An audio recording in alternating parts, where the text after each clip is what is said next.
Okay, I'm doing something a little bit different this time.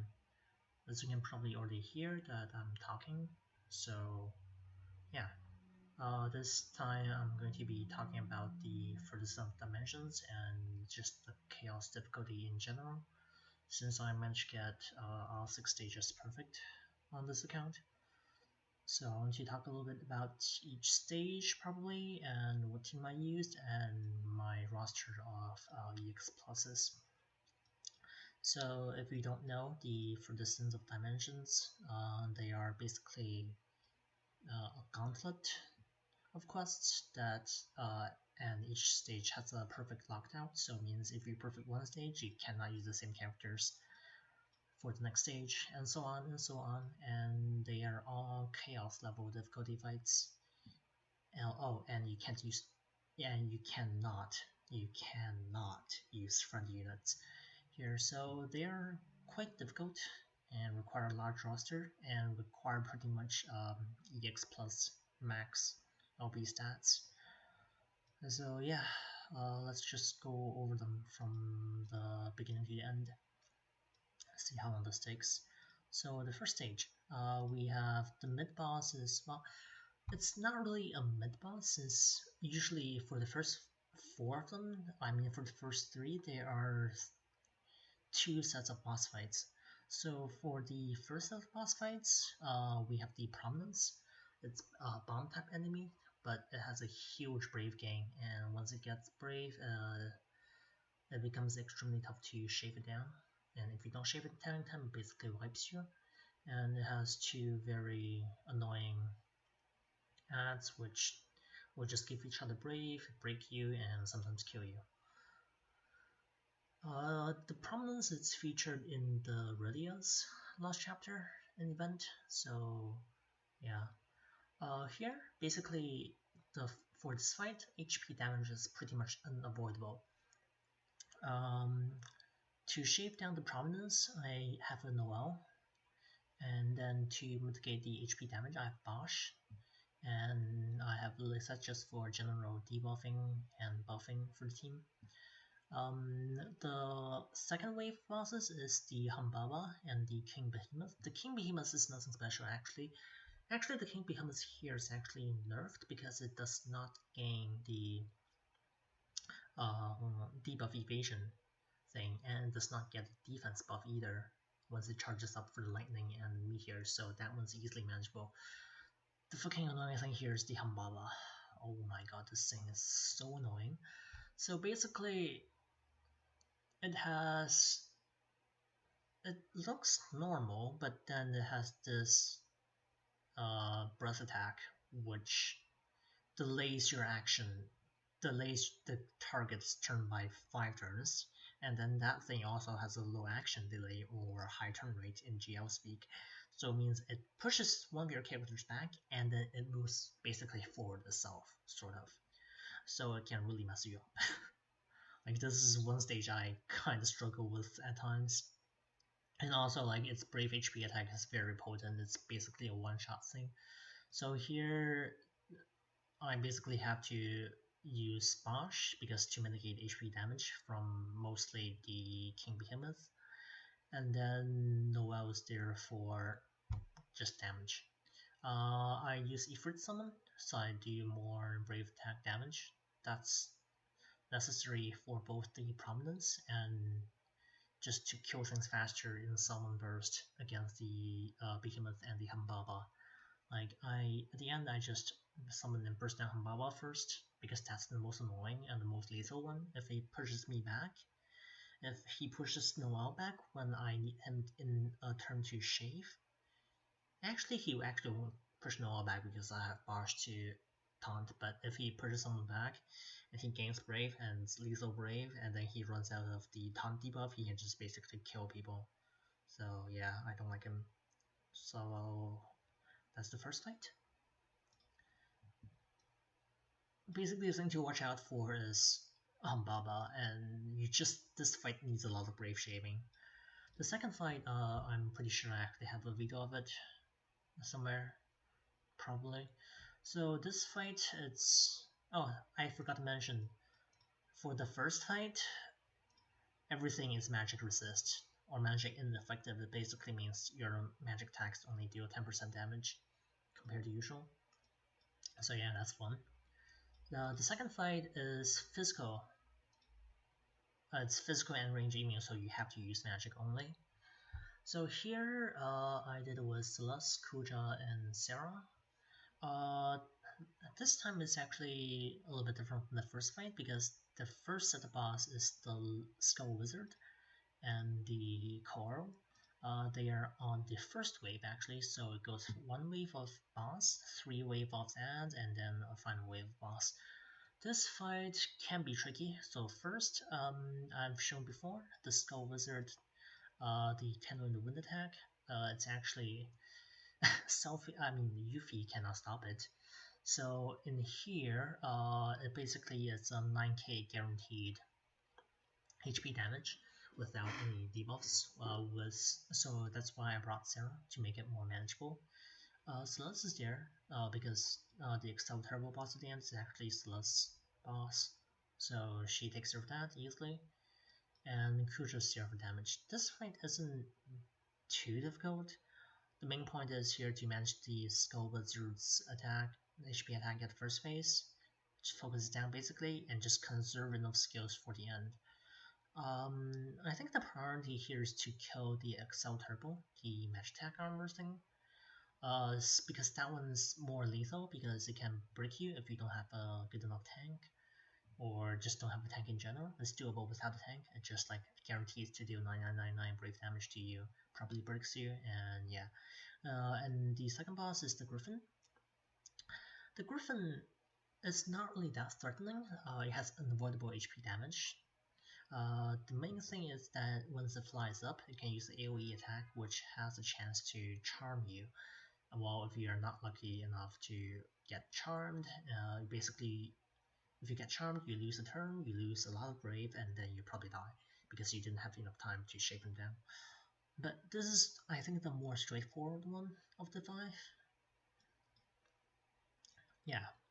Third fight is one of the most annoying ones that I came across. The team I used here is Rosa, Word of Light, and Ferris. Ferris is 0 LB on the EX Plus. Warrior of Light is also 0 LB here. Basically, here is the 4 fiends. Is it the 4 fiends or the 4? Well, the FF1 bosses are there, and probably not the fiends, but it's the Lich, the Merilith, the what's it called again? Kraken and the Tiamat. So the first 2 is the Lich and the Merilith. Here, this fight in general requires a Dispeller because they get a lot of buffs. They get buffs like crazy, it's not even funny. And then they get like enchant fire, they get defense up, they get attack up, of course, max brave up, speed up, HP regen, everything. So basically, Ferris is necessary to do the dispels. Warrior of Light or a tank of any sort is probably very important here. There have been clears without the tank. You can find videos on YouTube that are not mine, but yeah. But basically, the Merilith has a AoE brave HP attack, which is pretty much lethal if you don't have a shield. So that's that. That's the challenging part here. Lich is probably just there. Lich is not really threatening. Good thing that he does not do the curse that halves your max brave. Oh yeah, also Merilith does a 50% max HP down debuff, which is pretty annoying at that too. That's not too bad, but just the Merilith can gain a lot of brave if not managed properly. So here the strategy is basically use Rosa's Iron Brave aura to make Word of Light's shield really strong to mitigate damage, while Ferris is the Dispeller here. The annoying thing here is the Tiamat. The Tiamat basically it can dispel your buffs while your non-frame buffs. It kills other brave with a gravity-like attack, and then it just charges up for big damage. So this is the another reason that War of Light is handy here. And also we have the Kraken. The Kraken is not too bad. I usually kill the Kraken last because he's not really that much of a threat with the shield around. But once he gets his buffs, he can be really fast. So that's why the spells are necessary here. So that was my team here. The third fight is probably the most annoying fight if you don't have the right team for it. There's the fourth fight. The fourth fight is arguably the easiest. Instead of two sets of two bosses, it's a boss rush. But the first few bosses doesn't really have a lot of HP. The really difficult ones are the Chimera and the Ultima at the very end. So the first thing is the Keitopopa. This thing is slightly annoying because sometimes it can just like petrify you on turn 1, and sometimes it doesn't petrify you, so you basically have to just rush it down. And then you cannot summon on the Ultima, so I chose to summon on the Chimera Golem. Right, this fight is actually immune to all debuffs, by the way. I forgot to mention the third fight is not immune to anything. The third fight is free for all, but the fourth fight is immune to debuffs, so you cannot debuff anything. The Chimera Golem, when it's in the Thunder mode, it basically one-shots you if it's allowed to do the AoE Brave to HP attack without the shield. So pretty much you just have to, I just summoned and burst down there. The Astaroth and this bug thing doesn't really have a lot of HP, so you can kill them pretty easily. Finally, the Ultima. It has a lot of brave HP attacks, but it's actually manageable with just the healing from Agrius. So the team I chose here, you can probably notice that I have the Leviathan summon, because I know I'll be taking HP damage. That's why between Ramza and Agrius, there's a lot of initial brave regen, and then plus the regen from Leviathan, we actually have a lot of brave here, and then Tifa is just doing damage, delays, and whatnot. Yeah. The fourth fight is probably the most straightforward one. You just need to do single target damage and just basically win. The only annoying thing is the Ultima. First, you cannot summon, and second, it has a chance to stun you at times, so that's annoying. It also has an AoE attack which dispels all your non-frame buffs, which is annoying for Ramza especially. You basically just have to just keep it broken all the time, and just hope when the when the target's on, you just have enough brave to not get broken, because it might be the AoE brave HP attack which does damage, but it's not unmanageable with Agrius healing. So yeah. Astaroth, this was a really annoying fight when it was in the pain event, not event, the chapter 2-3. It doesn't counter magic this time, thankfully, and you basically have to burst it down. But just be careful, because midway through it gets the auto HP damage on break, which means you just need to watch out who it targets and not go ham with it, because if you get broken, you die. Pretty much that. The bug is really easy. I don't really know what mechanic it has. It's just you just kill it. That's all. Okay, the fifth fight. The fifth fight was tricky. So it's 5 waves of mannequin fight. So the first wave is Kate Sith, Cypher, and Sid. The annoying thing about the mannequins is that they have a lot of unique buffs. For example, Kate's the Cheerful Gift basically heals for 32k. And then when buffed, Sid also has a lot of HP attacks. Also Sid has the Dragon Dive, which dispels you, which is they add insult to injury. So this fight pretty much requires a dispel. So what I did here is I have the Cloud with the summon weapon, which which dispels on critical hits, and then Locke also has 2 dispels on his additional ability. Lionheart here is basically tanking because most people here, with the exception of Onion Knight and Lightning, they have neutral attacks, which means everything gets absorbed when his EX buff is active, but they actually absorb magic. I mean, not absorb. They actually are resistant to magic, so he's not really doing that much. But being a tank helps. And then Locke and Cloud has top-notch DPS. So the first fight is basically you really have to just dispel the heck out of Kate's cheerful gift, or else you're not gonna be able to kill them. Sid is really trigger happy with HP attacks. Basically, if it gets a Dragon Dive out, it kills you one shots. The second wave, it's King and Yang. It's pretty much a non-issue. You take a break here. King, if not kept broken, can jump 3 and one-shot you with a Brave Gang. Yeah, that's the annoying thing with Mannequins, is like they don't have insane stat buffs like the other Chaos bosses, but they are very aggressive and just kill you if they have the chance.